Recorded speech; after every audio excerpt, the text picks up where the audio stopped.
So 51 is beginning like 13 and 15 because that's not a proper fraction, is it? So I have to go through and I have to do that long division first. Okay, so because this is improper, we have to do long division.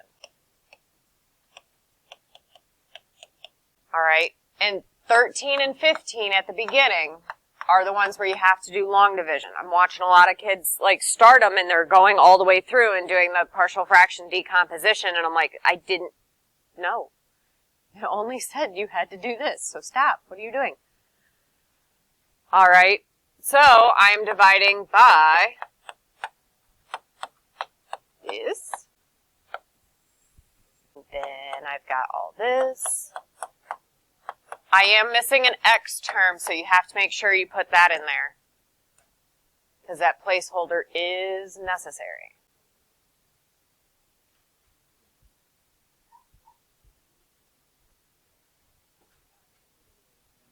All right, so what do I need to multiply x squared by to get rid of that x cubed? Just a plain old x. So multiply by an x. X cubed plus 3x squared minus 4x. Make sure you're putting that minus out front so you watch your signs, because if you don't do that, your signs will go all screwy on you. So x cubes cancel. I am left with 1 minus 3, so that's negative 2x squared plus 4x minus 3. And can I do one more round? All right, need to multiply by a negative 2. So negative 2x squared minus 6x plus 8. And this leaves me with the remainder, so what I'm going to be able to do partial fraction decomposition on. So my x squareds cancel. I've got 10x minus 11. All right, and that's what we're going to do decomposition on. All right, so I just put a big squiggle here because I've done my initial work. I just need to do the ending bit of it. So I've got 10x minus 11 divided by x squared. What was that original one? 3x minus 4?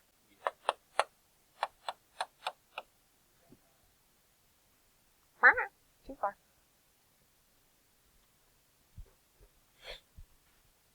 So from here, I need to factor that denominator because it's not already factored.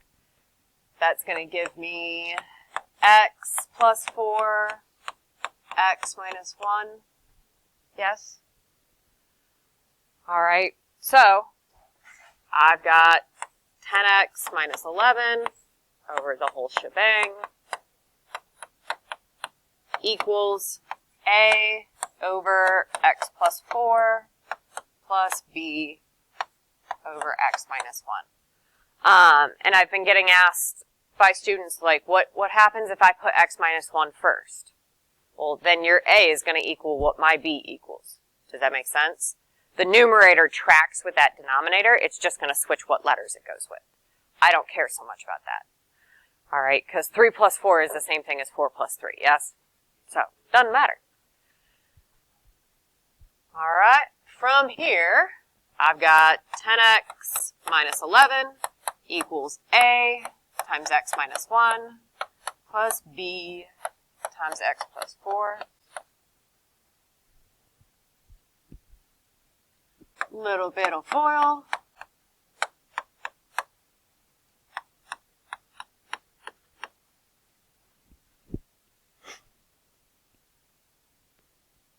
And then I got to set up my system.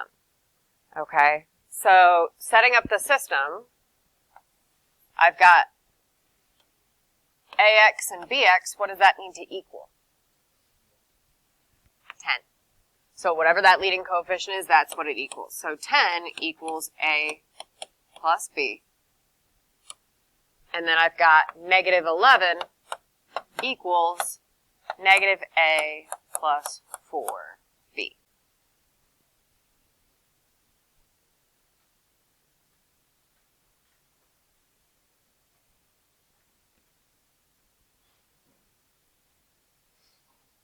I think B, if you use elimination, B gives you negative 1/5.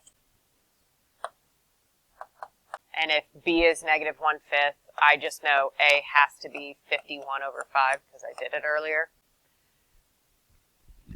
But you could use the RREF and get those values as well. All right. Ready to kind of keep going? Because we just got to put A and B back in, and then we'll be okay. All right, so final answer, we have the original one, equals x minus 2, and then I've got my A and my B part. Bless you. So plus 51/5, and A was the x plus 4, and then plus negative 1/5 for B, and that was x minus 1. Woohoo.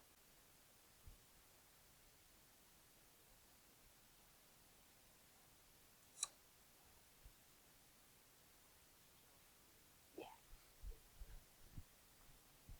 What do we think? We okay? Getting a little better? I just know it bugs some people. All right, so I have the answer keys up here if you need them.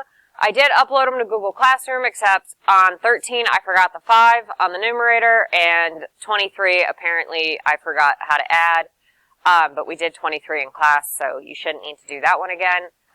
25 apparently lost itself out of that packet. I know I've done it, but I redid it and put it back in there, so it is up here, but it's not scanned.